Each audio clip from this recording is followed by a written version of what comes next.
Binulabog naman ng sunog ang mga residente ng isang condominium building sa Quezon City kaninang madaling araw. Wala namang nasaktan sa insidente. Si Jim Tejano sa balita.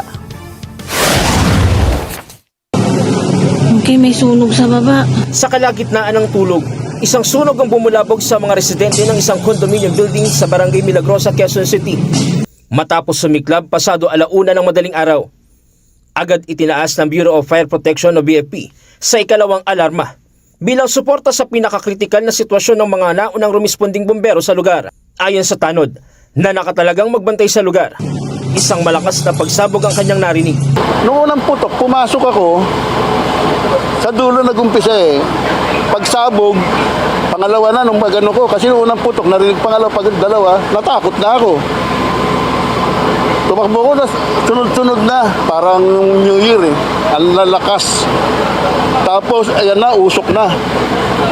May kumikislap usok. So, ginawa ko, meron ako radyo. Tumawag ako sa base namin. And then, sabi ko, tumawag na sa fire department. Ligtas namang nakalabas ang mga tenant sa nasabing gusali. Ayon sa ilan, laking gulat nila nang mawala ng kuryente. Binuksan ko yung pinto namin kasi naririnig ko malakas yung mga katok. Tapos namatay yung aircon namin. Tapos nung sinilip ko, andun yung security guard, pinabababa na kami. May narinig na kaming siren.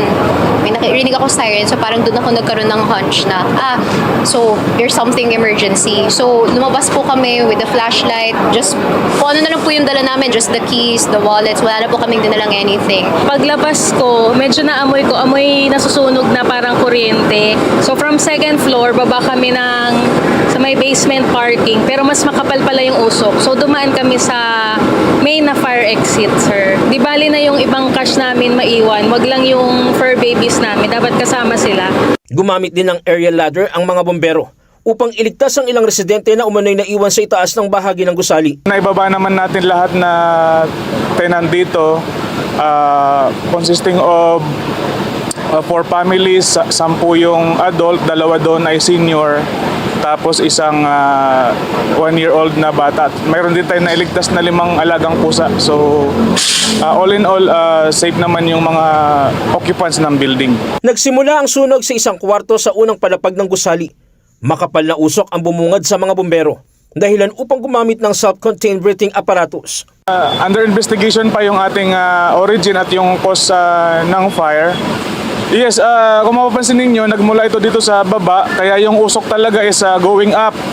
So, pambuti na lang, meron tayong mga ginamit na smoke ejector coming from the DRRMO ng Quezon City government. Kaya nakatulong ito para mailabas yung usok at makapasok yung ating mga bombero.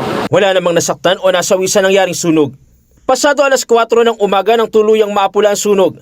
Patuloy ang investigasyon ng BFP, partikular sa ulat na hindi umano gumana ang mga sprinkler at alarm system ng gusali. Jim Tejano, para sa mata ng Agila, matatag, matapang, matapat.